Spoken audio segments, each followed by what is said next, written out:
Namaste and greetings. I'm Mahima Kapoor, researcher and assistant editor at IMPRI, Impact and Policy Research Institute, Prabhav एवं नीति अनुसंधान संस्थान नई Delhi. Welcome you all to the IMPRI #Web Policy Talk. Through schemes like Sarva Shiksha Abhiyan, Rashtriya Madhyamik Shiksha Abhiyan, and National Scheme of Incentives to Girls for Secondary Education, emphasis has been laid on girls' participation in secondary and higher secondary education. While progress in terms of access and inclusion has taken place, there is still a long way to go. To address these challenges and bottlenecks, we have gathered for a talk under the series, The State of Gender Equality, #Gender Gaps, with Ms. Puja Marwaha on Rescripting the Gender Narrative, Ensuring Girls' Secondary Education. This deliberation is being organized by the IMPRI Gender Impact Studies Center. I feel honored to introduce the chair, Professor Vibhuti Patel. Ma'am is a visiting professor at IMPRI and former professor, Tata Institute of Social Sciences, Mumbai. Welcome, ma'am. With the permission of the chair, I would like to introduce the speaker and the discussants for the session. Ma'am? Please, yeah. Please, Mahima, introduce the speakers. Thank you, ma'am. I feel privileged to introduce the speaker, Ms. Puja Marwaha.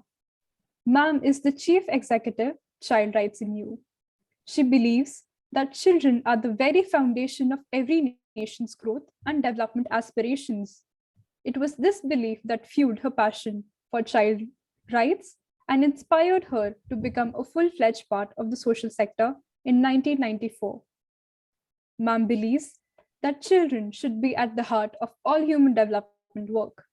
This belief informs her passionate interest and involvement in children and their potential.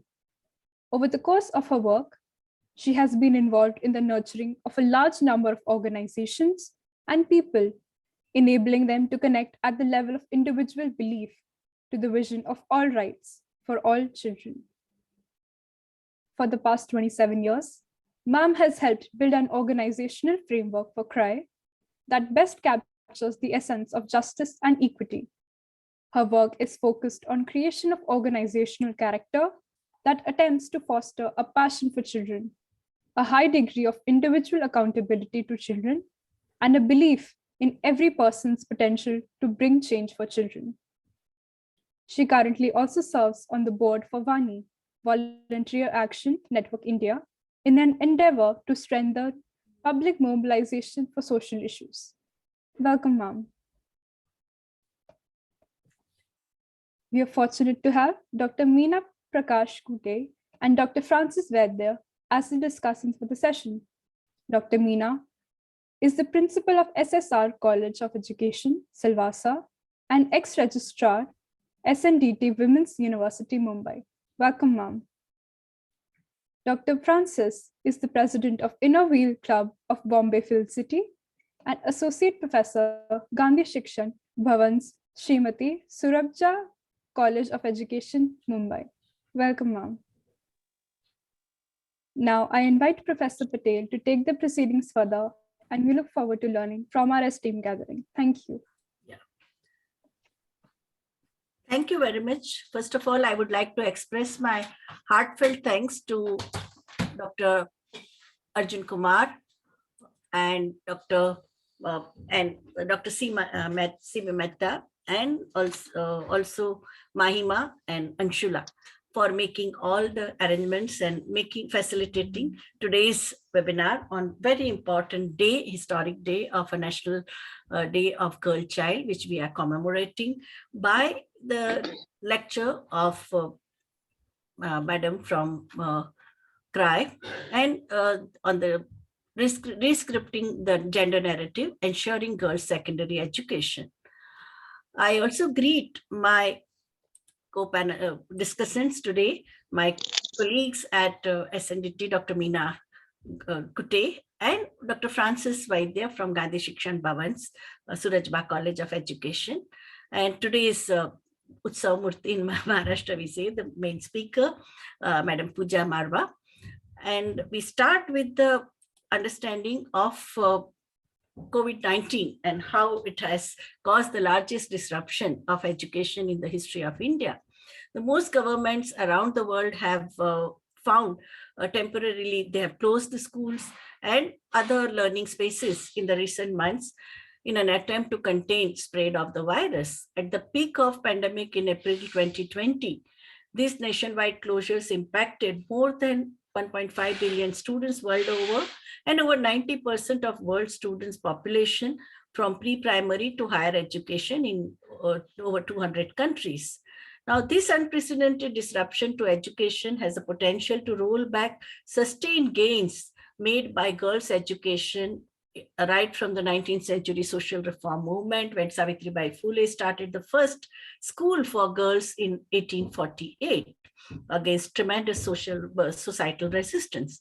Now, with broader, immediate and long-term effects on the achievement of the Sustainable Development Goal, the current crisis has created a lot of multifaceted problems. For example, the goal of poverty reduction or health and well-being and inclusive quality education and gender equality, they are casualty. The most marginalized, including the girls with disabilities and those in conflict-affected contexts, remote and rural communities, and those in the poorest quintile, are expected to be most affected by the COVID-related school closures, facing additional constraints on their ability to fulfill their right to education, health, protection, among other things.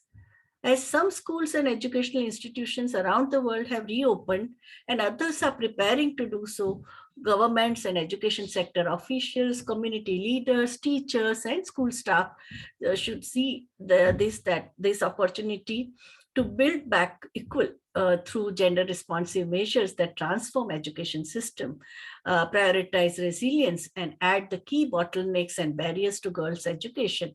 Currently, in our country, more than 1 crore girls are forced out of school. We won't say dropped out. They are forced out of the circumstances because of poverty and hunger and unemployment in their families, and so many evils such as forced child labor, slave labor, trafficking of women, forced marriages, child marriages. They have also been a mind-boggling issues in front of us as a result of girls. And they are losing out their opportunity. According to UNESCO 2020, we need that the global monitoring of school closures caused by COVID-19 report, which also shows that the the estimated amount of women, like in every 5 girls in a crisis affected countries, will not be able to read a simple sentence. So this is a very, very unnerving and very, very worrying situation that we are seeing. It is in this context that we need to have promotion of gender responsive and inclusive planning, where we have to focus on equitable and gender responsive education during the planning of emergency preparedness, response to recovery, and also how girls' meaningful participation in the education can be ensured. Second challenge is that of a strengthening gender responsive distance education, because now, even as per the directive by several state governments, that nearly 40% of the education will be online education. So digital connectivity, today also the special supplement of Times of India talks about all the private sector or public sector or NGOs, all of them are demanding minimum 10% of the budget should go to education, mainly to create the educational infrastructure. Leveraging social protection strategies to reduce the financial barriers, that is also very important. How to provide various support system for the online education is very important. And understanding the program cost and how to get value for money, that is also very important challenge faced by the educational institutions and United Nations, UNESCO, UNICEF, and the civil society organizations are demanding minimum 10% of GDP should be allocated to education. National Education Policy 2020 has also recommended minimum 6% of GDP to be allocated. Now, it is in this context that we are trying to understand the ground reality, that it is not only the macro level planning or the meso level intervention, but also what is happening at a ground level. Today's discussion is organized, and this special lecture by Ms. Puja Marwaha, Chief Executive of Child Relief and Youth, CRI, is very, very important, and that too on this particular day of a National Girl Child Education. And we have two discussants. Both of them are very seasoned activists and education activists, and also educationists who have been in the field for more than 4 decades. So now, first of all, I would like to request Ms. Puja Marwaha, CEO of CRI, to make her presentation. Over to Madam Puja. Good evening, everybody. Today is the National Girl Child Day, and it really is indeed an honor to be invited by IMPRI to talk about something that I hold very close to my heart, and that we at CRI, along with all my esteemed fellow members and Professor Vibhuti Patel, thank you so much. As you were sharing, children is something that you have worked on for so long. And all of us work passionately on the issue of girls. But particularly today, I think we need to focus about what we believe is that is girls' education, and how that is a lever that holds the key to changing the very gender narrative in India, which we know is so can be one which is so fraught. I mean, there have been, we've surely seen a reduction in the gender gap in indicators on health, education.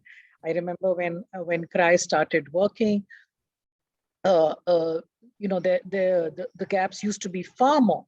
But while there are improvements, I think the road is still a very long one, and it's stemming from just so many different barriers that our girls face and women face, and they can be stemmed from socio-cultural norms and practices, beliefs vis-a-vis women and their capabilities.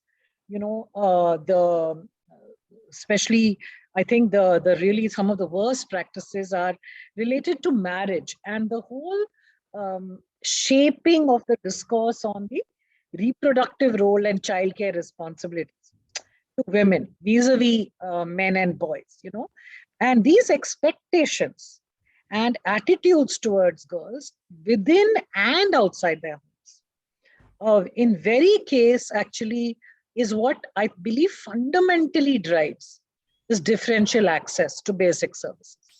It not just drives differential access, it drives the manner in which these services are delivered and the way that our policies are framed. So, I mean, if you look at simple things, I very often feel, even if you just looked at attitude of the duty bearers who are supposed to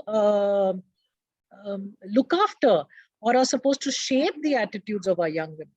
How many of them themselves believe in women actually being able to have a productive role, or actually believe that, okay, I mean, we have seen so many cases where teachers themselves are discouraging girls, saying that, oh, anyway, you've got to do, the famous Hindi phrase of chula choki. This is what you are destined for, so why even bother to try to do something else? So I think today I just want to talk about, I mean, we can talk about many things which are needed to be done to change this, but today we focus on, gender equality in higher secondary education. And I have the UNFPA definition of gender equality here, which says gender equality requires equal enjoyment by women, men, girls, boys, and gender minorities of socially valued goods, opportunities, resources, and rewards. It means that all persons, regardless of their gender, enjoy the same status in society, have the same entitlements to all human rights, enjoy the same level of respect in the community, can take advantage of the same opportunities to make choices about their lives, and have the same amount of power to shape the outcomes of these choices. But the discourse on gender equality and the significance of girls having equal opportunities with lives that are free from discrimination and violence has been gaining prominence. It has received further impetus because the Sustainable Development Goals, if you look at Goal 4, pertaining to quality education, if you look at 3 and 5, they are committed to gender equality in its fullest way.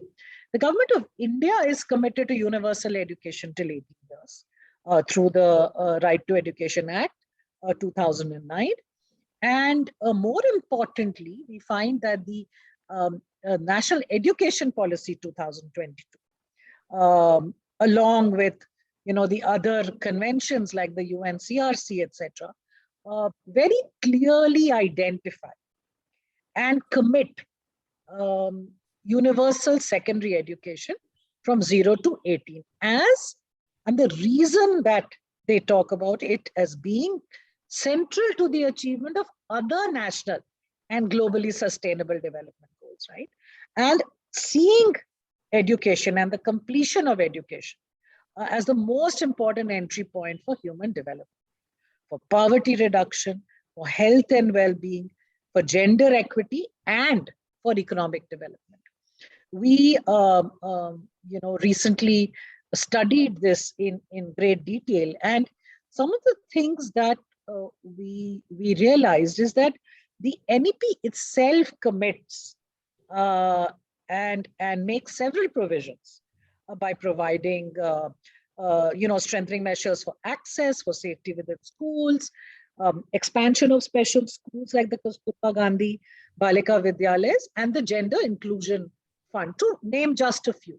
And I think in civil society, our efforts to bridge these gaps and are synchronized with the efforts of government to ensure that we achieve these SDGs. But the reality, I mean, we have been fascinated by the fact that there is a McKinsey study which we found, which actually talks about the fact that, I'm so sorry.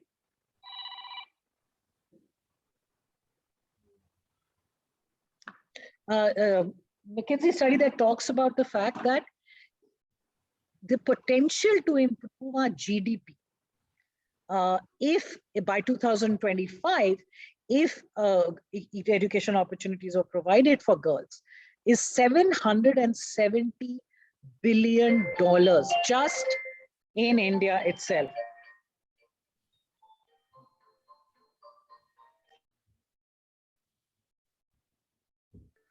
I'm very sorry for the disturbances. These are the downsides of working from home. Please leave the door open so no one rings it. Yeah, I'm so sorry. I kind of got thrown off, especially when I look at the importance of education and ensuring that, a lot of people see education purely limited to learning outcomes. We don't. At CRI, we have understood that the role that education plays, especially for young girls and young women, is so way beyond that, right? We know that it postpones, especially in communities that all of us serve, in which the marginalizations are already there, which may be coming from poverty, which may be coming from caste or religion. Those get exacerbated in what we call multiple marginalizations because of gender, right? And if we were to remove this, just the potential of what young women could do, and do with their lives, and be able to, whether it is to postpone childbearing age,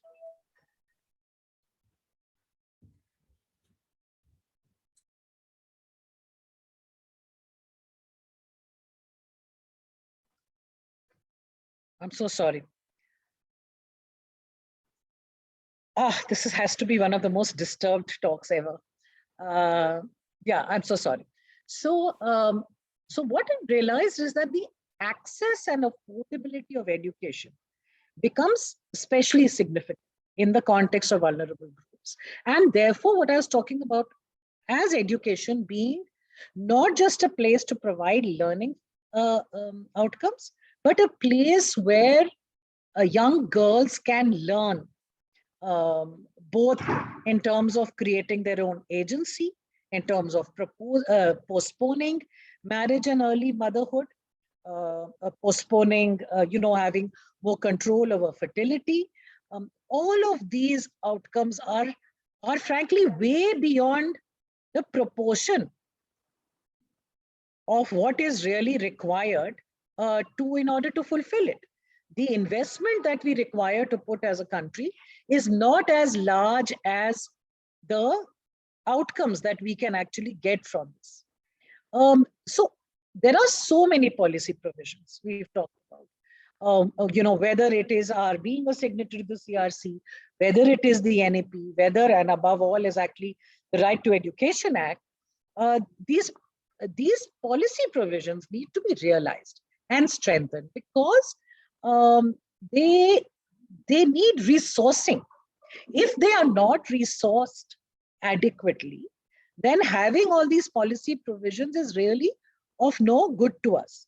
If you look at the gross enrollment ratios, while we made again significant gains in completion of elementary education, especially with Sarva Shiksha Abhiyan, different incentive schemes, we are seeing huge dropouts at upper primary levels. So at upper primary level, the gross enrollment ratio is very healthy at 90.46.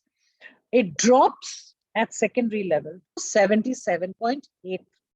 And most alarming, at higher secondary level, where education becomes a paid good, today, at least in India, it drops to 52.4. And what Professor was talking about is that these are lost girls. Yeah, and all of us focus on that 90% enrollment at elementary and think all is well. It is not. It is completion of school. That is the critical need of the hour.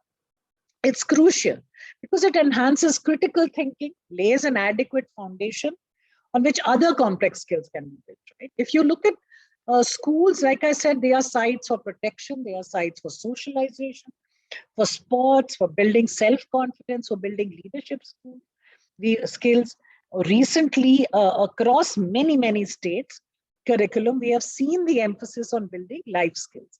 And in our programs, this is work that civil society has actually piloted and put in place, which is now, getting adapted by the larger schooling system. Because we've seen that this is what is critical. Working at schools to ensure girls stay in school, that family, and the second part is working with girls' families and communities to ensure that they are allocating resources, because they can help carve a path for a more secure and supportive environment. I mean, we keep thinking and saying that when we work with girls in our gender work, we need to work with men and boys and families as well. Because if we are able to do that, then truly, I think we'll be able to change the situation for girls. Secondary education is, there is a lot of data, whether we look at the studies done by Martin in 95 or Malhotra 2 or UNICEF 2015. Secondary education is clearly associated with lower fertility ratios, reduces early pregnancy, enables planned motherhood, reduces domestic violence rates, and empowers girls with a higher say in decision making eventually. Yeah. And therefore, I think our estimations that like what I talked about, the McKinsey study that talks about the potential to improve GDP. Yeah. Costs. I think if you look at overall across the World Bank talks about the loss to the world is almost 15 trillion to 30 trillion dollars in just lost lifetime productivity. So even if we take women and put them into the current paradigm of productivity and earning, even there, this is a foolish thing to do, to not invest into our girls. And in the Indian scenario, like I talked about it, the dropout rates have increased dramatically. The UDICE 1920 is showing us that, again, 8th grade, it's dropped. It's gone from 15.1 in secondary level. I like the term that you use, not dropout, but forced out, right? And as per, again, the NSS, 30.2% girls reported, again, because engagement in domestic activities. And we know that the step from so-called domestic activities to child marriage is a very small one. Yeah. To this, as we talked about, and we all so aware, add the challenges introduced by the COVID-19 pandemic. It has caused one of the largest disruptions in our system. If I look at the evidence from the CRI program areas, all disasters, pre-existing vulnerabilities tend to get exacerbated. The risk of child marriage, the increased violence, sexual exploitation, child labor. I mean, even this blind rush towards online education without taking into account the sort of safety concerns that we should be having has led to some really alarming statistics on porn online and how India is becoming a very large source of that, because we are less safe than other countries. Yeah. And I think if you look at the number of out-of-school children, just in the age group of 6 to 17, 18 NSSO talks about 3.22 crores. And I can imagine that this would have almost increased by at least 30% during the pandemic. Additionally, there is another real problem that we have seen with the gender divide with digital infrastructure. Yeah? Only 33% women have access to the internet, while the figure is 67% for men. In rural India, only 28% women have access to the internet, vis-a-vis 72% men. And what we've heard, again, from anecdotal evidence in our programming is that even if a family does own an internet connection or own a phone, the girls are at the bottom of the line of getting access to it.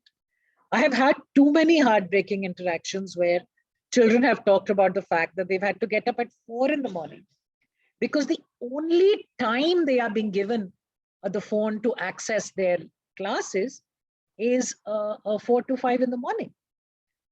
And therefore, I feel that, you know, this whole situation we are back again to this constant issue that we all facing, that if systemically we do not believe in girls' equality, that everything else conspires to, again, worsening their situation. Yeah. Secondly, I think that we need to look at this time as an opportunity. Can we use this time to make schools safer? Can we ensure that we can support keeping girls in school with better menstrual health, better hygiene, better sanitation facilities? Because there is a focus in the country on sanitation. Let us use it to ensure that girls stay in school. And because safety is such an important concern, then once again, this is something that we can work on. It's important, but to nuance this, because we have recently, again, we worked with the University of Warwick on our on girls' safety and the connection to, therefore, dropouts, right? And wherever we found that there seem to be indications that when there is a perception of lower safety within a district, within a village, the first thing that we know happens is that girls are taken out of school. You know, instead of improving the safety, the response is to once again deprive girls of education. So I think we just need to collaborate as civil society, as government, as academics, as everybody who is involved with children on developing, a better attitude to gender, whether it is through strong social behavior change campaigns, it could be interventions addressing attitudinal changes both within girls and both without. As we know, sometimes we women are our worst enemies. So the work to be done in building the agency of girls to make them believe that they are as entitled to support through their education as boys are. I think, to me, I've spoken a lot, but really, to me, last and not least, we need allocation, as I said, resourcing of public resources, ensuring that they are utilized through the understanding of rights, the understanding of what resources are available, and meaningful collaborations between government and non-government actors. Unless we're able to do all of this, we will not be able to achieve secondary education for girls. And I really realize, through our work, that it is not enough to talk about it. We need to ensure that anybody who is a designated duty bearer, whether it is a parent, whether it is a teacher, whether it is administration, need to be sensitive to gender. Yeah. And I think there are organizations in civil society that are doing various things. It could be gender sensitizing of a curriculum of a state. It could be training teachers to understand what are the, like I said, what are the attitudes they are carrying themselves. Yeah, it could be working with parents, which people don't seem to want to do for some reason, to work with boys, to say that safety is not just, it's not just the responsibility of the girl, it's a responsibility of society, of boys, of men. It's only then that we will be able to achieve education. And I don't think it's much to ask for, is it? It's 50% of humanity, and all we need to do is support them to be more educated and take charge of their lives. So, Professor, over to you. I can go on and on the whole day about. Thank you. Yeah, thank you, Madam Puja Marwaha. You brought out extremely important 7 points. First, that all disasters exacerbate already existing inequality and marginalization. That is very heartbreaking reality that we see. Second one is of a digital divide and the internet connection, not girls at the bottom of the pyramid of international of the internet connectivity, deprivation of that. Another very important thing that which are the disabling environment for the girls which force her to drop out of middle level education, and how to build better. That is a challenge all of us have. Plus, safety is a very, very important concern. Building women's agency, girls' agency, and entitlement, very important. And also the rights and resources, gender responsive budgeting, that is important, and collaboration between GOs and NGOs. And here we have 2 discussants. Both of them are working both with GOs and NGOs as a state government employee and as administrator also. They are there, and they are also associated with the civil society organizations and communities. First of all, I would like to ask Dr. Francis Vaidya that what have been your understanding of the problem, and you have been in the field of education for such a long time. At the same time, you are also intervening during this pandemic period through your Innerville Club, and what have been your findings in terms of existing reality, and what can we do? A second question I would like to you to dwell on is as an educationist in the field level, with the field level experience, how do you see that women's progression in the STEM subjects? That that is a major worrying issue, that most of the time we groom our women students only to get BA, BCom degree, But when it comes to STEM, science, technology, engineering, and mathematics, there is no conducive environment, both in the home and in the school and college school. Yeah. Yeah. Please unmute yourself, Dr. Francis. Yeah.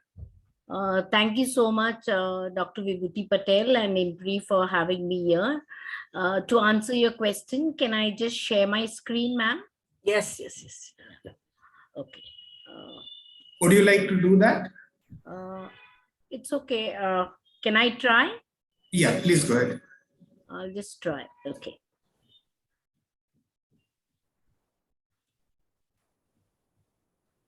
Am I sharing or you're sharing? Yes, it is. It is Yeah. visible at least. Yeah. Make it full screen, ma'am. Sir, are you sharing or am I sharing? No, you are sharing. You are sharing. Only thing, make it full screen. That's it. Yeah. Okay. Okay. Is that okay? Yes. So I start by saying good evening to everyone, and it's a very beautiful topic which we are going to discuss on a very important day. That is the National Girl Child Day. So happy National Girl Child Day to each and everyone out here who is a girl, and we are proud. For it says a world without girls is as impossible as a world without water. And this we thank the Ministry of Women and Child Development and the Government of India who have initiated this National Girl Child Day in 2008. It is at this stage, at 2022, we are still talking about inequality, gender biasness, injustice, digital device, which is just come post-pandemic. And we see that if you look at this graph, you see that how many girls have entered school from 2005 to 2015. We have the statistics which is going down because of the pandemic situation. So there was a growth because of Ramsa, because of Sarva Shiksha Abhiyan, Kasturba Gandhi Balika Vidyalay, and many schemes by the government who has initiated taking 1 rupee for coming attendance, giving them bags, uniforms, and we had made an improvement. But just let's see what the UNICEF have to say, then, who conducted a study on 5,029 parents and adolescents across 6 states between August and September 2020, and they found that nearly half of the secondary class students and about third of the elementary class students felt that their mental and socio-economic health had been poor or very poor since May 2020. And I'm sure we are all aware that the pandemic had struck us, and how were the effect of the people, especially the girls, being confined in their homes, have been really changed, which was, really coming up, and the tragedy struck us, and the marginalized students were hit worse. And 60% of the migrant families and the 53% of scheduled caste tribes said their mental and socio-economic, emotional well-being also had become very poor. A study which was conducted in 2021 in this district also said more than half of the students didn't attend school regularly. Irregularity or absence has been most common in the tribal area, we have always seen, and how because of illiteracy, parents don't want, they are reluctant to send, and the girl has suffered going to school. But if you look at the problems which were faced by the girl child, the negative parental attitude towards why isko kyun bechna hai school mein, wo to sasural jaane wali hai, their chula, he has to learn to cook. The lack of infrastructure in school, when the secondary schools are the girls are having menstrual, there is no toilet facility, there's no water facility. Then the cost of education, which is played another important role for creating more problems to secondary school. And especially we will see later how the pandemic has affected this more. Child marriage, the importance of getting the child married and sending her off also played an important role in creating more problems to the children and getting them not into the school, the place where they have to be. The household chores, the girl is supposed to be doing the household chores, and the parents themselves feel that it is not necessary, not absolutely necessary, that the girl should go to school.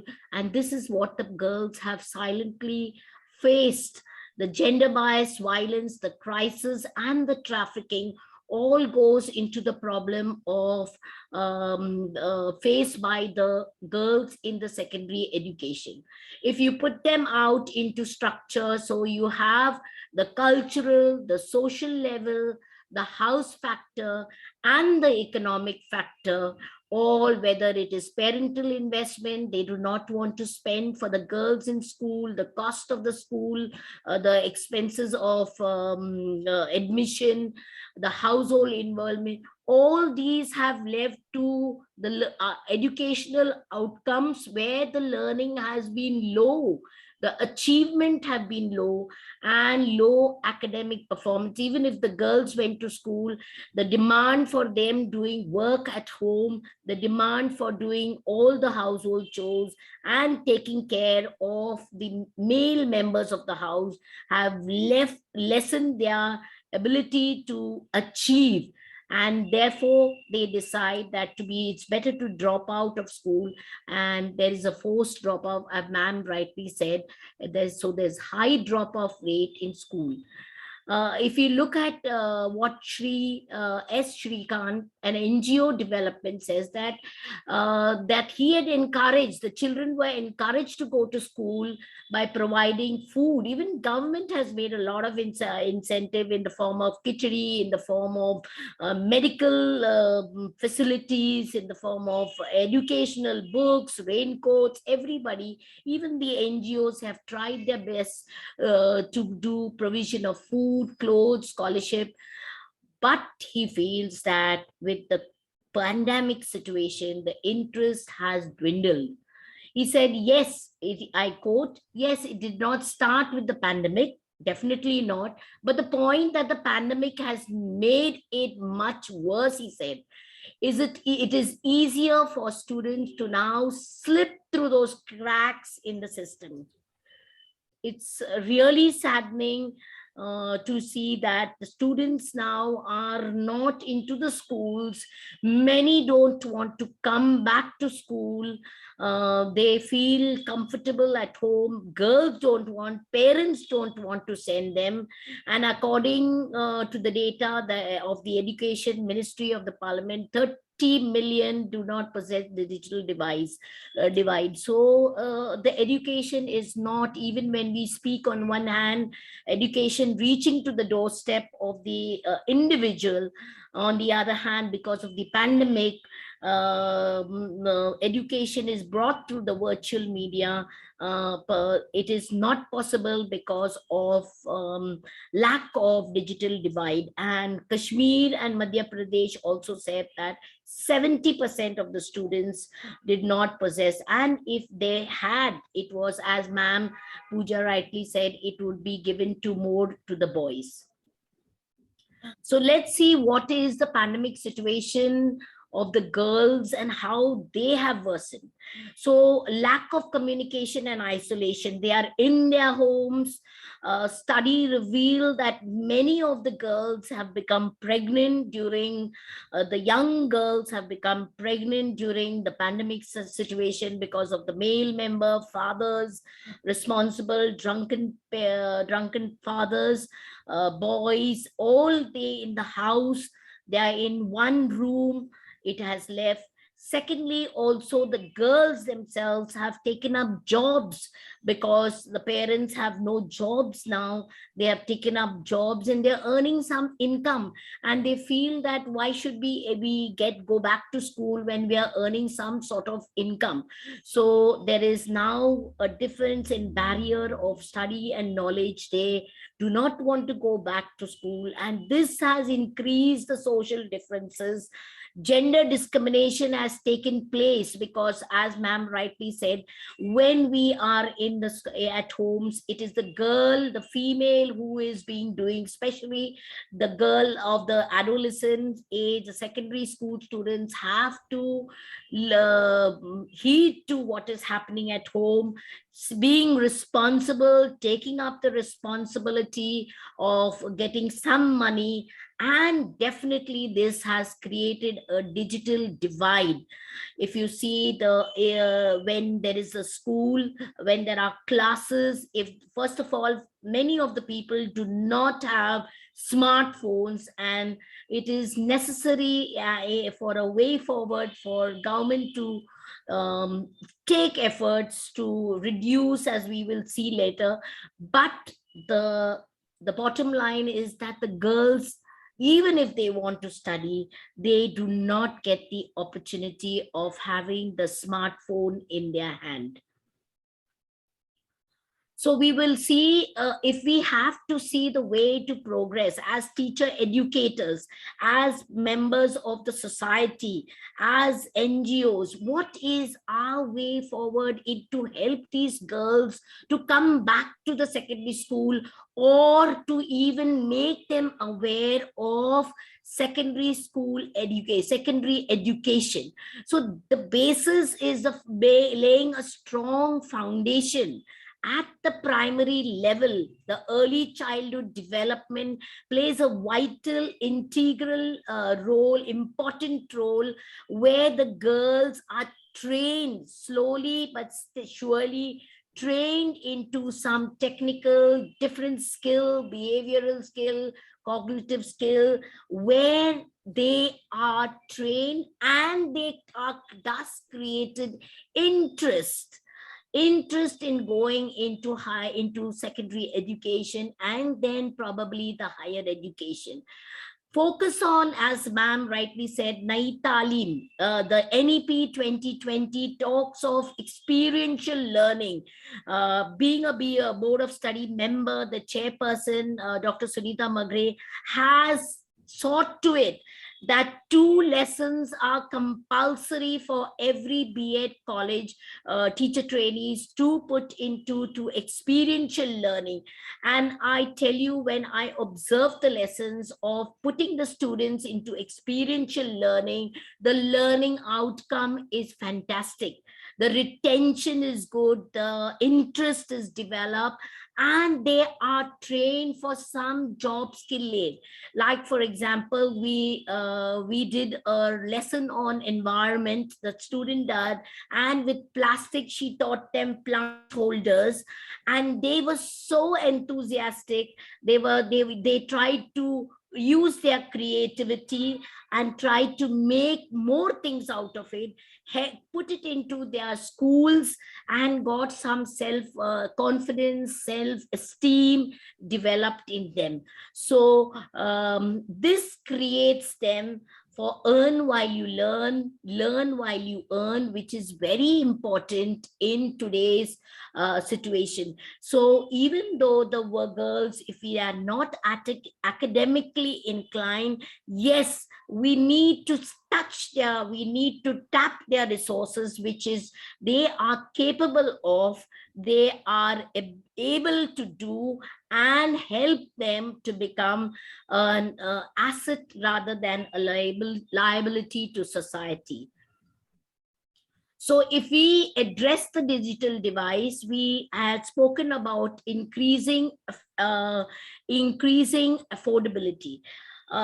Being pandemic for nearly 2 years, and we do not know how long it is to stay here. So the need for smartphone is very, very important. It has become a necessity now.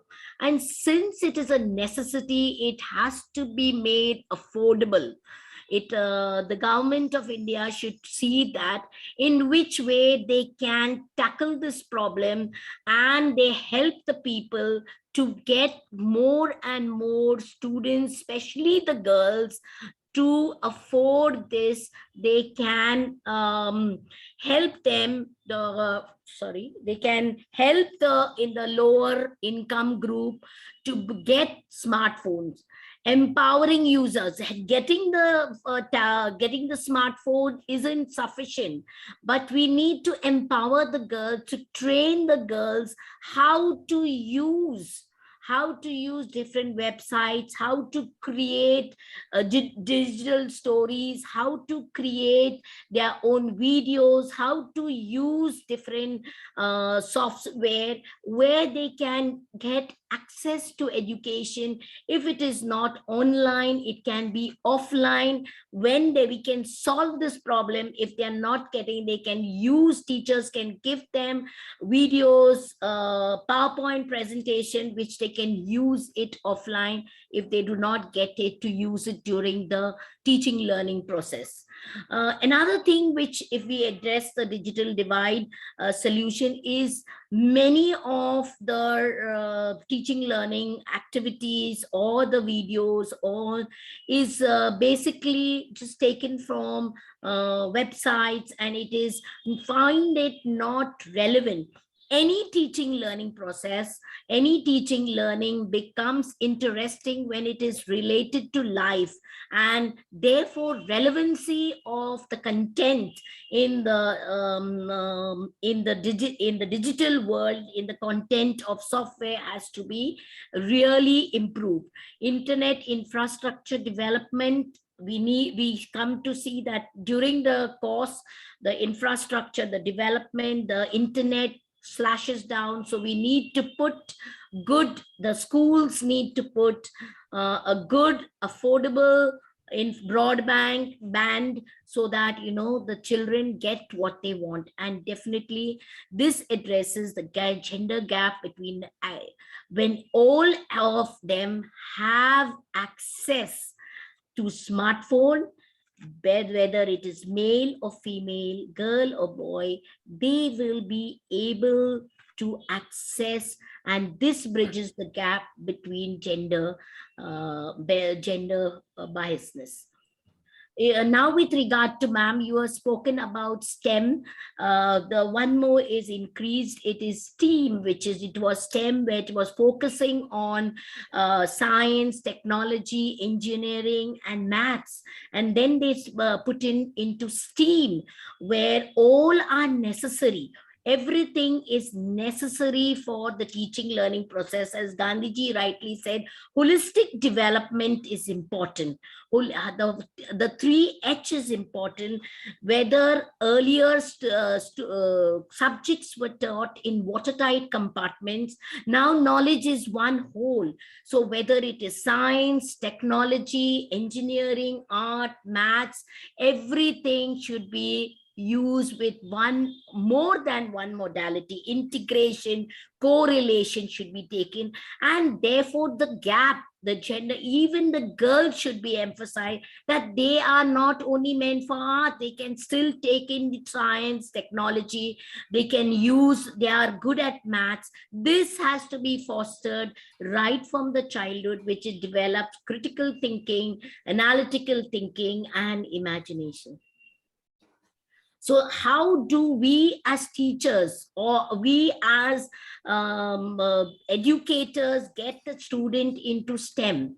So we need, or STEAM, we need to pursue them into different career paths by exposing them. Expose them into STEAM education, encourage them into, there are now STEAM education certificate program, certificate courses where the girl can see, give them support their learning opportunities in the community. We know that a particular child is good in science, tap the resources, work for it, create awareness, make every way possible so that the student, the girl, can move to higher education and take up right from primary education and not be a dropout in the secondary education. So therefore, the role of the teacher is to serve as a mentor.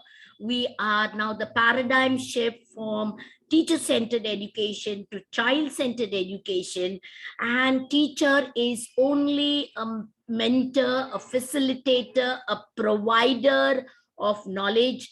She is the one to develop constructive approach. Child should be the constructor of knowledge. So take charge, take help, be the facilitator, and educate the girl child into STEM. If you look at this, I have taken some photo from the web net. I have not done it, so I acknowledge that this is not mine and it is taken from the net. And if you look at this, it's a STEAM conceptual model where there is a interrelationship between discipline integration, classroom environment, and problem solving. So if you put art and humanity, we included A in it because art also brings about innovation in real life application. It helps to, the STEAM education will help to solve problem in real life, because it makes meaning to the child. Something which is not relevant to life, has no meaning, creates disinterest, not bothered. So whenever we plan digital worksheet, workshop, see that it is challenging and it gives meaning to the child. Ask them to look at a video or a movie and ask them to write a critical appreciation of the movie. So it brings about creativity, imagination, logical thinking, chronological order, using the maxims of teaching. And this will help them that there are multiple methods available to solve one problem. Okay, so this is very important. STEAM, which has come out now, plays a real good role. It is coming into even the teacher education, where you can take science. Science students could only take maths. Now science students can take language. It is coming in the 4-year integrated BA B.Ed syllabus, which is already in many of the universities. And so therefore STEAM education plays a very important role, especially for girls, and therefore the resources must include the planning, the time, the lesson idea, templates, and existing lesson plan. So when you are teaching in class, if you integrate, if you correlate history with science, then the students can make out. Earlier, history was the taught for the sake of history, and there was no integration. And they asked, ma'am, how history and science? Then you say that history follows the scientific temper in it, the chronological order in it. There are so many scientific industrial revolution, machine, and so the child, the girl at a very young age sees the correlation as the knowledge as one whole. So I was just looking out ways of how, as a teacher educator, I can increase. So in science, if you have demonstration, discussion, project based, these are different ways where we can make the girl think and create an interest. Heuristic method, experimentation. We in Gandhi Shikshan Bhavan use a lot of method. We do not teach lecture based method. We involve the child, we involve the student right from 1969 when we were initiated. Our stalwarts management have taught us to integrate, and it was so beautiful. I came from a different college, but when I entered Gandhi Shikshan Bhavan, I said, wow, this is great that we are integrating everything and knowledge is seen as one whole. With computer technology, facilitate them how to use computer, online side, and also important is to train them for cyber crime. Many of the students in digital, how they hack the thing. We have this problem when we are teaching online, hacking is taking place. So we need to train the students. The students are now, girls are on digital line. So need to train them how they need to be dressed, how they should be aware of hackers, and how so they have to be aware. Knowledge has to be there with regard to technology. Similarly, science, arts, maths, all can be trained by giving them orientation. Tell them that they are capable. Do an aptitude test, an attitude test. You can find out. So the classroom instruction is now shifting from what content do students need to know towards how we support learners in the inquiry process. So the constructivist approach has to be there. Now, I would like to just share that Inner Wheel. I'm a president of Inner Wheel. Inner Wheel does a lot. We are a women organization and we are internationally recognized. We are from District 314 and I'm the president of Inner Wheel Club of Bombay Filmcity. And every year there is a theme. This year's theme is Shiroz. Shiroz, and it is focusing on Pink First.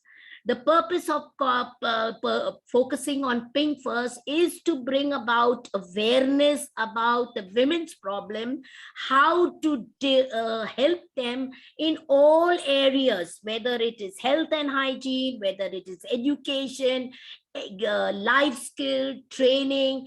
So what we do at Inner Wheel in Bombay Filmcity and all the Inner Wheel people, we spot out the good ones who want to do like STEM, go for education, and we give them educational support in whatever way we can. We create awareness of program of health and hygiene, women issues, life skill education is on the job now going on. It's an ongoing program, and we have something called Sparsh, good touch, bad touch, where we train our little young ones. What is it to be in a good touch, bad touch, and what are the ways? We also have helped people in the rural area to get job-oriented courses, training like Warli, training for auto rickshaw and grooming, so that we can help them to become entrepreneurs in their thing. And so these are the ways where Inner Wheel, there is much more to say, that we have being an educator, street play, entrepreneurship, transgender also we have helped by giving sewing machines, and the transgenders are now making cloth bags which they are selling. We have also given the pad vending machine and incinerator, so that the schools, the children come to school, health and hygiene is a thing, and also we have counseling. We have also done in a rural area, the district project, where hostel facilities were made, classroom were made, drinking water facility, and I'm sure that all NGOs, including CRI, everybody is doing. This is our bit of doing. Would you like me to say the way forward, ma'am? now? Later on, in the last round. Yes, yes. Thank you. You Thank can. you so much. So thank you very much, Dr. Francis Vaidya, because you also brought in the issue of early childhood education, the highlights of new national education policy, and the experimental learning, which is the forte and which is the specialization of Gandhi, Shikshan, Bhavan, and the need for constructivist approach where the child-centered approach is there. Now, I would like to ask Dr. Meena Kute, who has herself really played a very heroic role. She has been a role model, as you can read even in the chat box. She has been role model of so many thousands of women, girls, and now women. As you have been associated with the Women's University, and you are also familiar with the realities of rural and tribal areas, you have played pioneering role in setting new kinds of institutional structure systems, and even you are leader by example in the field of education. Can you give a profile of challenges faced by girls in the secondary school in current times, reasons for their dropout, and suggest what can be done by the government, elected representatives in the Panchayati Raj institutions, because we got the urban perspective, but now what we need to know is that what can PRIs do and educational institutions in the rural areas to ensure retention of girls in the secondary education. Over to Dr. Meena Kute. Yeah. Thank you very much, madam. Thank you very much. Am I audible, ma'am? Yes, madam. Yeah. So on the occasion of this National Girl Child Day, I thank Mr. Arjun Kumar. Actually, Honorable Puja Marwaha, ma'am, Dr. Vibhuti Patel, madam, chairperson, and the speaker, next speaker, the panelist, Dr. Vaidya, they have already focused on these question and issues of National Girl Child's Day, what we are expecting. As madam said that, wanted to share my profile, my experience, own experience. Friends, I belongs to a very rural area. I belongs to Dondaicha place. It's even not a taluka place. Still now it's not a taluka place also. But in that Dondaicha village, I was learning. I took my education in primary school. That was Nagar Parishad school, was that school number 3, that primary school. Friends, why I am telling my example, as madam has told, that to share the views so that the parents, the listeners, the girls may be inspired. If anybody is inspired by the experience of my life, I think that the aim of celebrating this National Girl Child Day will be fulfilled. So friends, we were 9 sisters and brothers, 5 daughters to my father. First 5 daughters for 5 girls, because the hope of a son, as it is said that he will be the, you may say, the जैसे बोलते ना वंश का दिया चाहिए. So that's why, that was the reason that 4 brothers was later on. All the father was just a clerk, and to feed these 9 children, including my grandmother, parents, the whole large family, it was not possible for my father, for my parents to give education to all the girls in that time, at that time. 40 years I have worked in the field of education. You'll find that from KG to PG, I have toiled. For 6 years, I was a primary teacher. So I knew what are the problems at present too, that we have to overcome. We have to think, if we want to remove the gender discrimination, that is a must. For 6 years, I have worked in higher secondary and secondary school. And later on, for up to 28 years, out of them 16 years as a teacher educator and 12 years as a principal, as an administration. And during that period, headed as a, administered as a registrar of SNDT Women's University in Mumbai also. So in duration of this period, while taking my education, because of poverty and because of a girl child of my father, I was the second child, second number, it was not possible to give them education. When we say that we are teaching life skills to the students nowadays, but I say that in that at that time, I was also working in the farm. We have to work as a servant, as a maid to many houses. We were doing our work. and trying to take education. Of course, it was a child marriage, because as I completed I entered in the higher secondary, that is 12th standard, I got married. You'll find that up to even for 4th standard scholarship, I have to visit, I have to go for Taluka place, that is Shinkheda, for giving my examination. For 7th standard, that was vernacular final in 1972. For vernacular final, I have to go for examination again to the Taluka place, that was Sindhkheda. Now it was not possible. It was not, means my father was not able to afford me even to go to that place for examination purpose or for taking education. We don't have any dress. One just uniform was there, and just on that one uniform and one dress, we all sisters, we were trying to live our life, and we're trying, due to, you may say, a strong willpower and perseverance to take education, wanted to change this situation at that is like a poverty, and to change the whatever values were inculcated by mother and my father. That was just to take education, and girls were given second choice, second option. We were given secondary treatment. Even the food was not given to us. My mother was, you may say, we can say that there was no, you may say, even the nursing or the nursing home for delivery. My mother was giving, her delivery was at home, and myself have delivered. Many a times I helped my mother. Second day she was cooking for us, she was feeding to us. That was very tragic, and myself was in 7th standard, and by in my marriage, my last younger brother was of just 2 years old. So you can imagine that what is the difference between these age.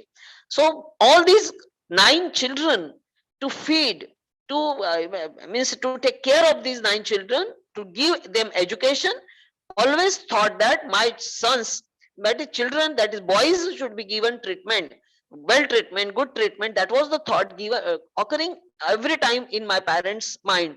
And I was just observing and wanted to see, wanted to change, because for 10th standard also, SSC, that was new pattern, 10+2+3 pattern was started in 1975.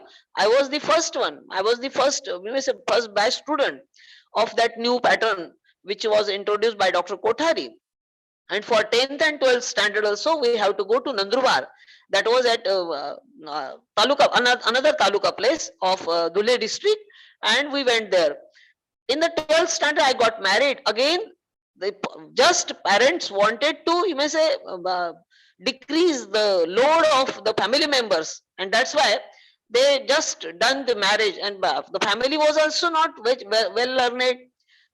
Illiterate family was there at my in-laws home. My husband was just a teacher. There was no question of whether what is the job and what was the profile and what was the status of my husband. I was not asked anything while getting married. In 12th standard, I got married, and after that, at in-laws house, I started to take education. But while taking education, we all sisters, we 5 sisters, tried hard, worked others places, worked in the farms, and you may say like a television worker, we worked and helped to our parents to take education. Means that was the help to get education for us. And then you will find that the girl who was taking education in a Nagar Parishad school became the principal in Mumbai at SNDT Women's University. This travel of 40 years, that you may say, this travelogue of mine itself tells that if we have will, we can change this. Nothing is impossible, but the parents have to change their mentality, because only then we can change this history of women's education. Savitribai Phule, even Maharshi Karve, they have tried lot for women's education. I am really grateful to Dr. Dhondo Maharshi Karve, because he first established our first Indian Women's University at Pune, and later on in Mumbai. And from Japan, he took that, he was inspired, and he gave he gave that kind of opportunity to all the women to take higher education. But while working, while looking back, I used to think that if all the girls, because those girls who were learning with me in my classes, they remained just after they were you can say that forcibly dropped out because they got married and they never learned. Even the mayor's daughter, that Vijayavani, she left her school in 12th standard as she got married with in a rich family, and she was happy with the family. But now see, at this time, at this point, or in these days, she used to conversate with me. She used to communicate with me that you, due to your perseverance and due to your strong power, you continued your education after marriage also. Because after marriage, in the joint family, where again more than 16 to 20 people were there, and just 2 rooms house was there, and my in-law was illiterate. She was abused. She was early, we were awakening in the morning by her abusing words. But if I wanted to change the situation of my in-laws house also, as my mother's house and parents house and in-laws house, I decided not to give reply, but continue my work and started to take education, and even serving that I was taking tuitions of the students late in the night and early in the morning, so that the household work should not be disturbed. Now that was the inspired, and just my husband was also a teacher, and father-in-law was also a teacher. Just they were both were primary teachers. Nobody was earning. All were illiterate members in my family. So later on, I thought that now we have to change. We have to bring some kind of educational mindset. We have to change, and that's why I continued my education. I completed my D.Ed at first and took job as a primary teacher. While doing my job as a primary teacher, I faced a number of problems. That in that school, I found that the parents were giving education to their sons. It means to boys and not the girls. The great discrimination was there, and from that day I decided that I should work something for girls' education.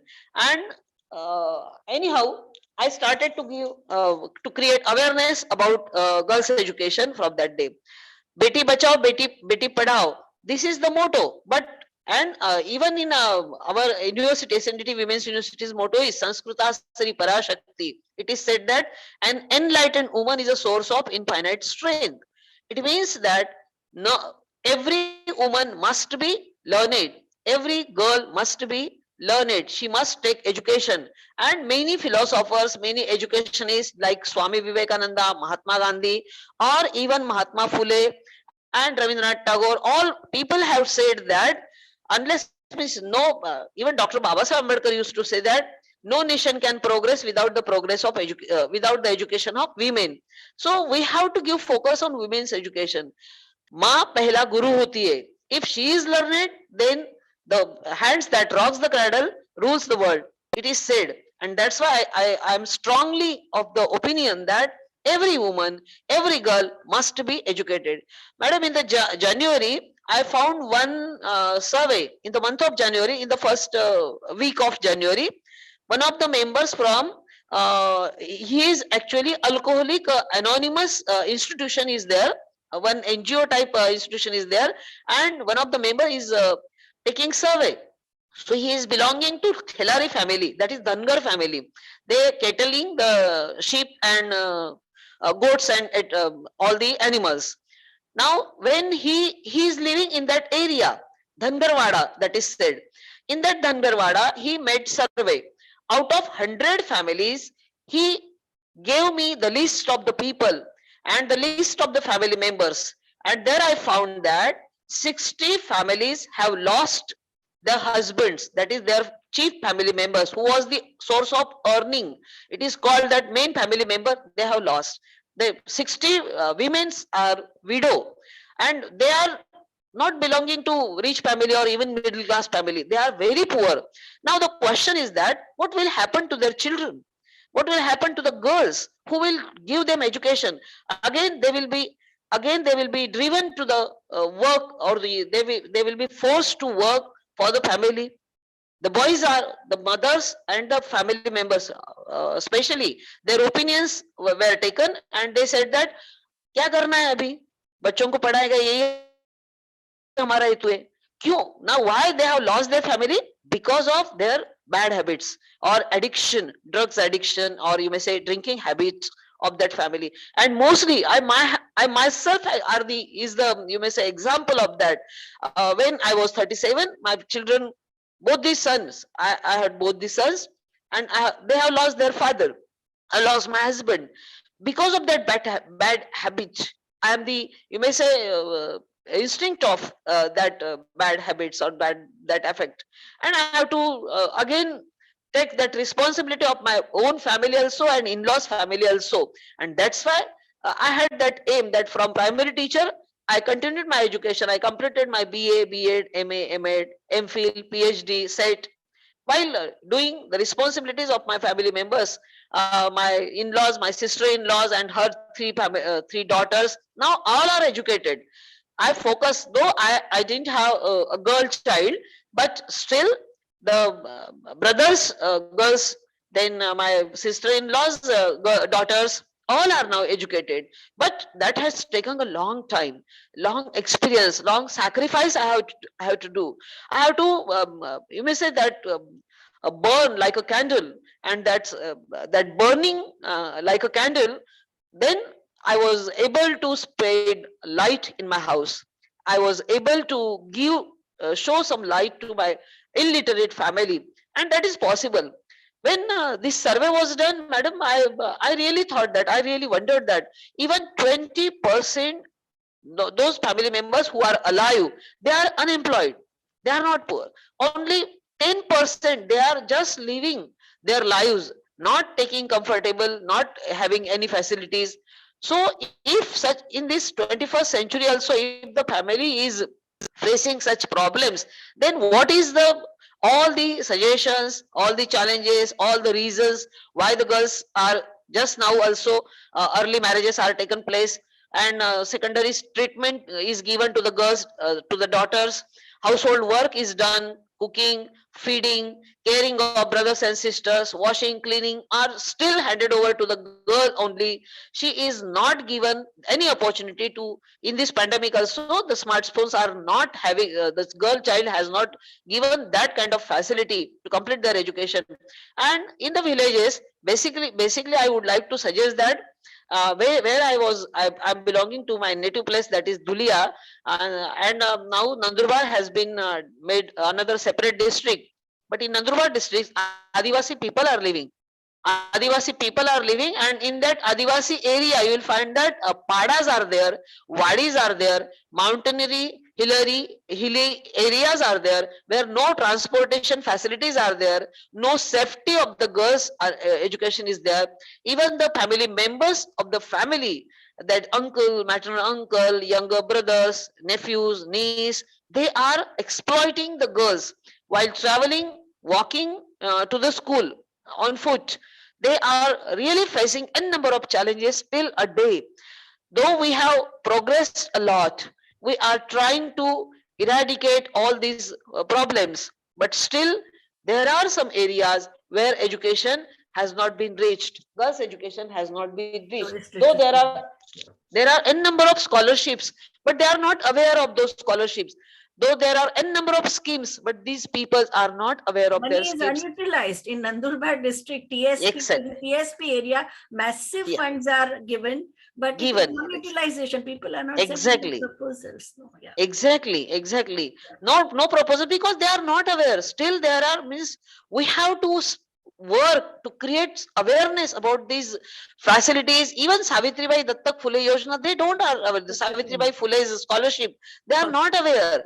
Even means for higher education, a number of facilities, free passes are there, but they are not aware. They are paying, and they are really troubling a lot.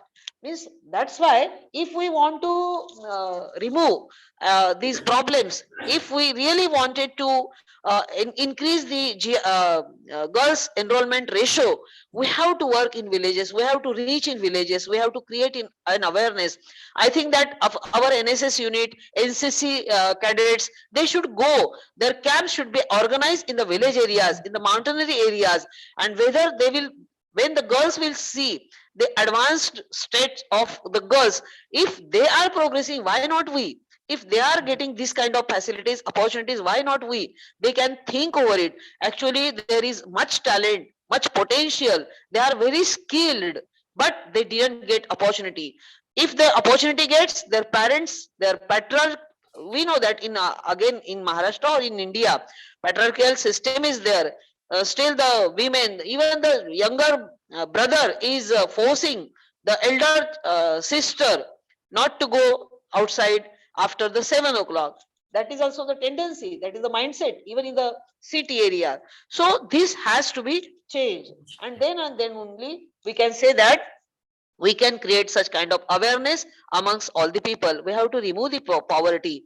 Means no safety to the girls, and even the parents are also, means I know that in SNDT Women's University, when I was a registrar, one girl came. I can't now disclose the name of that girl, but she had a stepmother, and stepmother's brother, the father was alive, stepmother's brother with his friends, the whole night they raped her.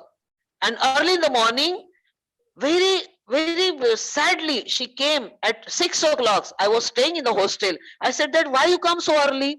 And she said, she started crying. She was not disclosing. She was not telling anything. But I understand, when I told her, I convinced her that you can tell me what happened.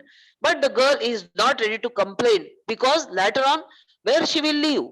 Again, she has to go. The stepmother has given entry to the stepbrother and his friends in her room. In her room means we can say that she was given in the hands of these such kind of criminals, such kind of criminal mindset of those boys, and they were enjoying. But the girl was suffering a lot. She has tremendous willpower. So she came for the, I think 26th January parade was there, and she was in the parade. Means talent is there, where ambitious attitude is there. But if such kind of adverse circumstances will occur in the life of the girls, who can save her? We can just say there is need of n number of Sindhutai Sabka. There is need of n number of, you may say, social workers who will help them, who will think like their own children. Universities like SNDT, because such girls, Exactly. of them come with the problem, and we teachers always tried. hostel Yes, accommodation in our university itself. Our university is helping. Yeah. We are giving the facility of these for these even the Divyaanga students also. We give free residential place also and safety, so that the girl was later on, the girl, when I guided her, later on the girl, she joined to one of the NGOs, and now she is very much self-dependent, empowered woman, empowered girl. Now she is enjoying her free life. Yeah. But there is need. Yeah. Huh? Thank you, so Dr. Meena Kute, for a very erudite and extremely powerful presentation through your life's journey. So many important issues have come up, that if there is a hand-holding, if there is a social security, if there is a social protection, if state and civil society, your own example says that if the state and civil society and the whole community is supportive, then women emerge as, and the girls emerge as empowered citizens. And I think that is what, and I think in the chat box, participants have also given their feedback, but 5 important questions that have emerged as a result of your presentations. First of all is while transition to higher secondary is low for girls, which is 57%, it is similarly low for boys, which is 55%, though for different reasons. The reasons are different. Are there specific regions where girl student dropout rate is higher because of the distance to school or question of safety? And is there a high gender gap by region? I would like Madam Puja Marwaha to respond to this question. Thank you, Thank you, Professor Patel. It's been wonderful to listen to both my fellow panelists. And Meena Tai, it's like you're inspirational, really. Because, you know, we realize कि हमने तो मतलब हमारी तो life इतनी easy थी comparatively. You know, while all women, I think, face some issues, but आप तो heroine हैं. I wanted to say that yes, it is. There is a huge issue of dropout at secondary education for boys as well, and primarily due to child labor, and more importantly because the RTE expires. So basically, once an 8th grade RTE expires, what happens is that, जैसे Meena Tai said very clearly, you need to have knowledge about what is available as a support system. And we know that access becomes dramatically goes from 1 to 2 kilometers to 15, 20 kilometers, right? So also poverty is a huge reason for families choosing not to then send, be able, or deciding that we can't support children to do secondary education. It is different, and the developmental indicators. So if you look at the Niti Aayog list of districts, they are districts where the gender ratios are worse. But if you can write to us, and I'm happy to give you my email, we can also get you information about which specific districts actually contribute to this. I mean, sadly enough, a lot of it comes from North India. Yeah, as we all know. In Maharashtra, it comes from Nandurbar. That's a very right. low literacy, low. So, yeah, I think wherever, I mean, I keep thinking that we are perhaps not paying enough attention to access. Yeah, mainly. Because then access and safety get equated, especially for girls, very quickly. And, you know, like some people are fond of saying, I mean, I know child rights activists who first fight for a road. They're saying, और कुछ नहीं तो बस से तो भेज सकते हैं ना.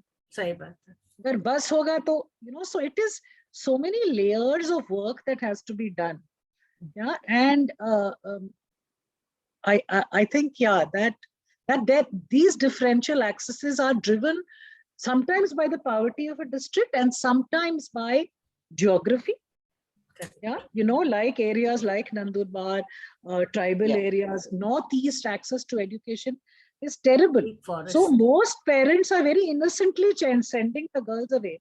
If you see, high trafficking is there in the northeast, because they're thinking they're sending them to school, but they're getting trafficked, and you're finding them in Singapore and Thailand. Yeah, yes, exactly. So I think focusing on access and distance of access. The RT promises it for primary school, but somewhere we need to look at that access for up to 12. Yeah. Because the minute menstruation happens, you know, safety starts becoming a concern. And it is a concern. It is real. You know, the rape that Dr. Meena talked about is a story we hear too often. Right? Yeah. Thank you. Yeah. Thank you, Madam Puja. Now I would like to ask the second question. I think Dr. Meena Kute can answer. What is the most effective way to reduce child marriage? Are there some specific initiatives that have been known to work more than the others?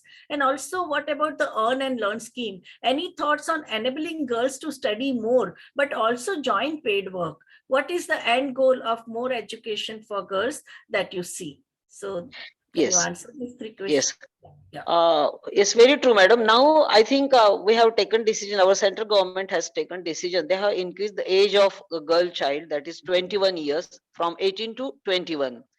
Again, still, if they are aware of laws, if a girl child through education, if they are aware about the laws and the rights of education or rights of whatever the girls have to perform, if they are aware, then definitely they will say no.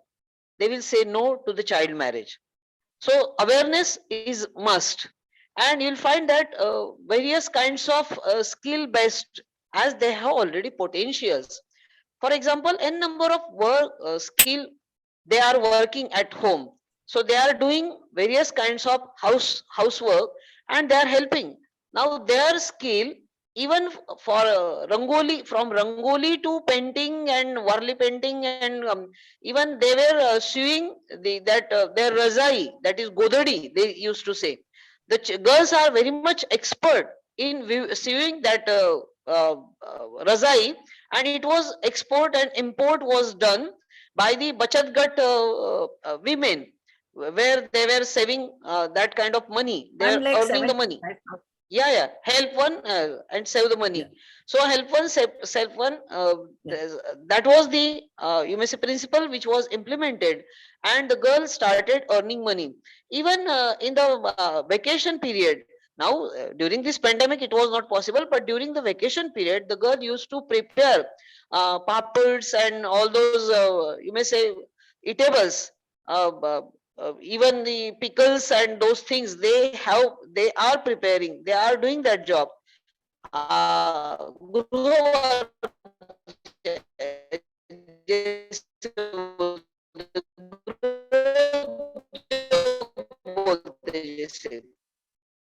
Professor Patel. So small small scale business, you can say, they are preparing and they are earning money. Okay. Hello. So such kind of, in such way they are inspired, they are helped. Even they are learning. Yoga classes also they are learning from them. I think when it comes to awareness generation, I think during the pandemic, 1,75,000 children used Childline for distress calls. Out of which 25% calls were by adolescent girls that they were forced into marriage. Women's Commission could save 12,000 girls. So I think that kind of effort is very, now the awareness of 191 and 1098. Professor Patel, I'd like to add to the answer here. So the question asked was, what are some of the measures that work to, have worked to prevent child marriage? So I think, a couple of things, experiences from CRI, from our work. One is, and I'm coming back to it, school education. If girl children can be kept in school till they are 18, it is a huge place of protection and empowerment. When you are talking about education, and that's why we actually did that study too, and across the world now, I think that gender studies are really looking at the impact of education on the life cycle of the girl. So it is not about, earning today, learn while you are learning, etc. All very commendable, but should be supported by the state, and is. If we look at the various forms of sabla, again, if we had awareness, people would be able to, the families are being supported to keep girls in school, if you can access it, hai na? Agar access hi nahi kar rahe ho, to fir to chodo baat. But in different states, it is available.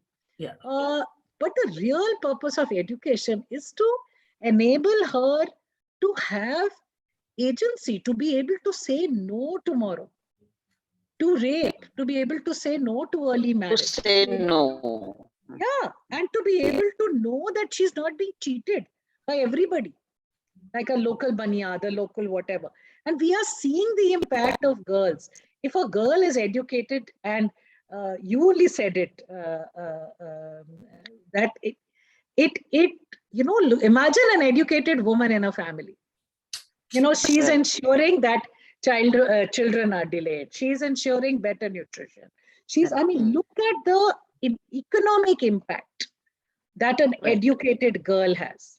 And I think creating the awareness and changing that attitude about what education can actually do for young women is what is critical to me. And that works. That works. We don't just work with the women, but we must work with society and parents and priests and police to say, look, this is not just because it's not the law, but it is harming your family for life. It is intergenerational, the impact.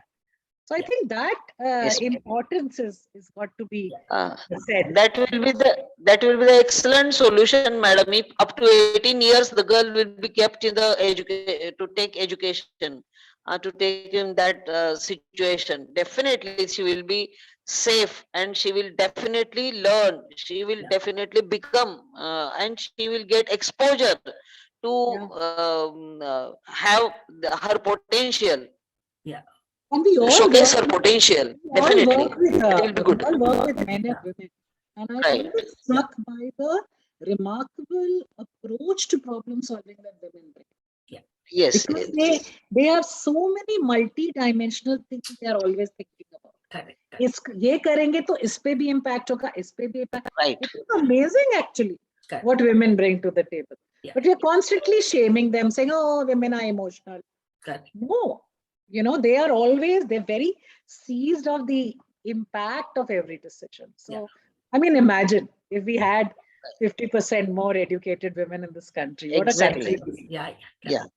So there is a last question is that love all panelists work on empowering girls. Any thoughts on working with boys to engage with the empowered girls? So Dr. Francis, can you respond to this? That what can be done to empower them? Yes, Because we all ma'am. talk about Beti Bachao, but what about reforming our boys? How to that Yes. behave respectfully, respect Correct. dignity of Yes. Ma'am, really, it is really important to train our boys to respect the girls.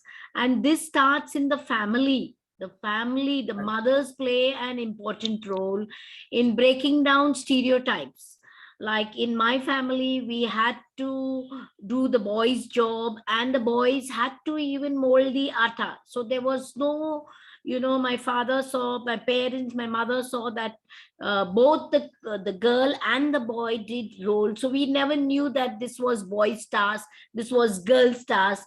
So if it starts in the family itself, there are beautiful advertisements. I think they said ladki ke jaise kyun rote hain, and they said there was another ad which says that teach the men, don't teach the women, teach the men how they must treat their, and how the mothers play a very important role, because they are the ones, those who are pampering the sons, they are the ones who pamper their husbands. When we talk here, many of us also, when we come from the hard day's work, we say it's okay, we'll make a cup of tea. How many of us will ask our husbands to make? And we do, my husband does make, and like that, how many people? So in order to empower the girl, it should be both basically shoulder to shoulder responsibility. It is empower the girls, treat the boys, how to teach they tie on one hand, one day they tie Rakhi to the sisters, and continuously next moment they're talking bad words about their sisters, bad language, foul language about sisters, mothers. So when we are talking about empowering girls, so we need to empower the boys also of the problems which the girls face. So gender empowerment is the solution, where we talk about how the boys need to treat the women, how they need to participate in the daily activities, chores, how they should involve women in the decision making in the family, with regard to what do we eat today, what ice cream flavor should we take, or what Starting from shares. there to property rights. Yes, Property yes, rights for yes. daughters. Exactly. I was just Ma'am, I thinking would financial like to decision. proudly say that my dad just wanted the property for his sons, and my mom said no. The girls, even before this Property Right Act came, that the girls will get equal rights to the property. So we thank many ladies, many mothers who have tried to bring about a change, and now we must compulsory through education. It is, if we educate a girl, we educate a whole nation, as Mahatma Gandhi rightly said. So it is important for us not only to talk about women empowerment, but how the men can empower a baby shoulder to shoulder That is what is important to them. That's Very what I- important. Yes, Madam Puja Marwaha, last word for you, and then I conclude. Would you like to, what is the message? I just you would wanted like to say our experience with working with boys has been amazing. Yeah. Yes. When we focus on boys, not only did their own educational outcomes improve, their ability to stay in school improve. But, I remember we had a temporary stop in one of the programs. The mothers came and said, why have you stopped? Because this son is suddenly such a better person at home, Correct. just so much more interested in his studies, so much less loitering. Correct. So we learned that we have to create peer groups also for boys, so that they have acceptance of being more gender sensitive. Yeah. And I think it's really important for, us and I agree with Dr. Vaidya, it is horrible how all of us, women, are, unthinkingly forwarding jokes on women, unthinkingly, laughing at men who listen to their wives. Correct. Yeah. So it is only when this power balance is correct in our society that we'll be able to go forward. Correct. We cannot keep putting the onus only on women and girls. Yeah. Where else do we do this? If a victim is a victim, Yeah. you cannot put the onus just on the victim. The onus is on the whole of society. It is on the perpetrators. Yeah. That you need to be willing to give away power. You need to be able to give away property rights or financial planning rights. Yeah. Or for example, you talked about STEM, ensuring that girls are not frightened of maths or are not fed this ridiculous mythology that women by nature don't like maths and physics. Yeah. It's not true. True. It's ridiculous. Correct. So I think we have to value what everyone brings to the table. Correct. So I'll just end with that, let us Very, very become a great inspiring country. discussion we had. And I think there is one comment in the chat box that financial assistance is given to rape victim. I think several state governments have this thing, but very few know about it. So there has to be, so that the survivor of rape doesn't need to stay in a violent environment. She can get out, and the sum given is also quite adequate. Now, I would like to conclude. So I would like to thank Ms. Puja Marwaha, Chief Executive of Child Rights and You, Dr. Francis Vaidya from Gandhi Shikshan Bhavan, and Dr. Meena Kute, currently a principal, retired from SNDT as a registrar. And I would like to submit that before COVID-19, we were already a long way from the gender equality in and through education. While global figures showing gender parity in education are often cited as a great success story for gender equality, these figures mask large regional, national, and local disparities. On an average, just 2 in 3 countries have achieved gender parity, and 1 in 2 in the lower secondary and 1 in 4 in the upper secondary education enrollment. So even globally, if we see that 15 countries still allow child marriage to take place, although it is violation of girls' rights to education and freedom from violence and among other rights. What happened to Malala, how she was attacked by the Taliban, and what is currently happening to women and the girls in Afghanistan. Over 620 million children worldwide lack basic sanitation, which is also very much linked to school attendance, because 900 million lack basic hygiene services in the school, often putting sharp end to girls' education during menstruation. Evidence from past crises show that girls are particularly vulnerable in the face of prolonged school closures, and school closures have been found to exacerbate girls' and women's unpaid care work, limiting their time available for study. Girls' digital divide and girls' reduced access to information and communication technology, even in the context of high mobile and internet coverage, also translate into reduced learning opportunities for girls. COVID-related quarantine have placed many girls at heightened exposure to gender-based violence, including sexual exploitation, as Dr. Meena Kute gave an example, early and unintended pregnancies, while also removing access to vital services for protection, nutrition, health, and well-being, because of the when they go to school, they also get midday meal. So sudden decline in in the nutrition standard as per the NFHS 5 that is found is because of closure of ICDS centers and midday meal programs. It is difficult to predict the long-term impacts of COVID-19 on learning loss and dropout rates, but increases in both are predicted at all levels of education because of the efforts, which are very proactive efforts that have started by the Gender Equality Forum globally and even in the nation states. Estimates of learning loss suggest that 25% of most students may fall below the baseline level of proficiency needed to participate effectively and productively in society. The ASR report is telling, this year's ASR report, if you see that class 7 students are unable to read the textbooks of class second standard.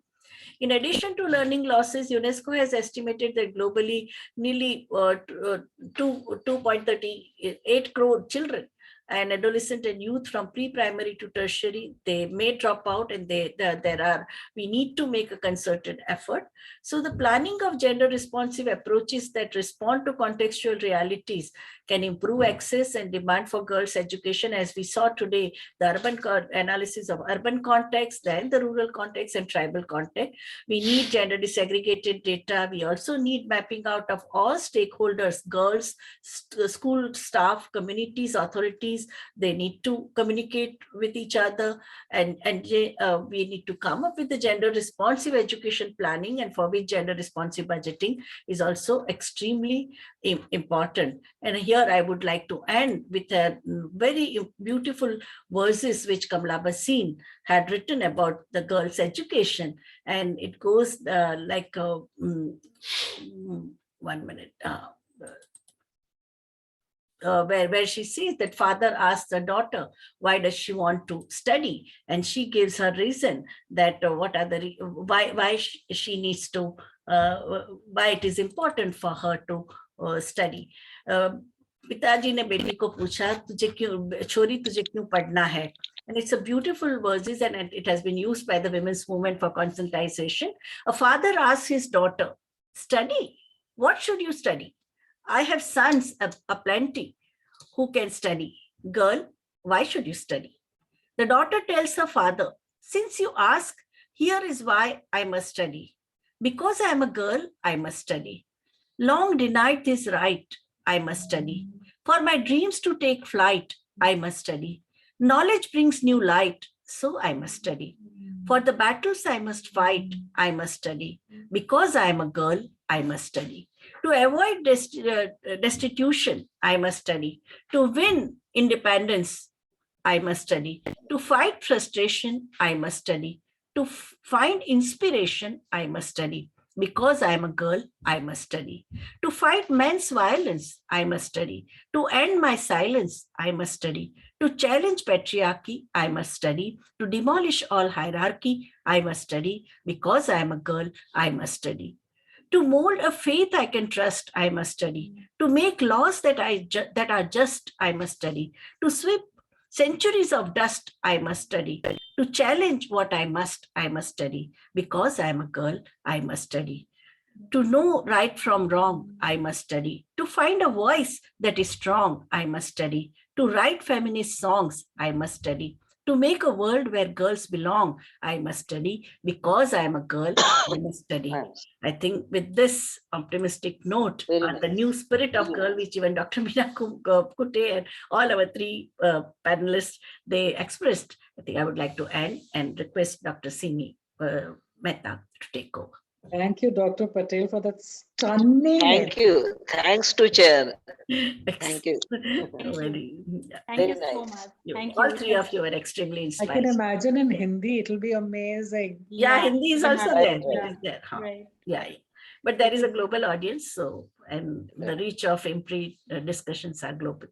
So, but it is there, yeah. Absolutely. Thank you. Thank you so much. It has been really, really wonderful.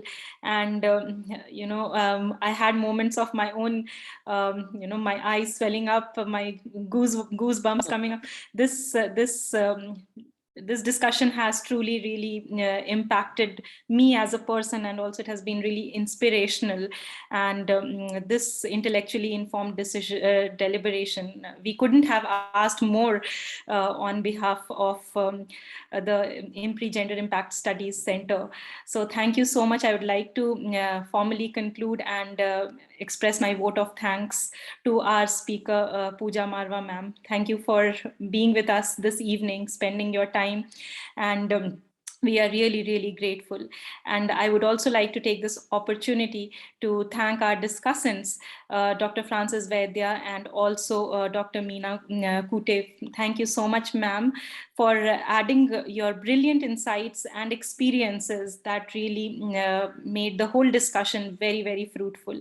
And most of all, Professor Vibhuti Patel, thank you so much for excellently chairing the session and bringing your own expert insights into this.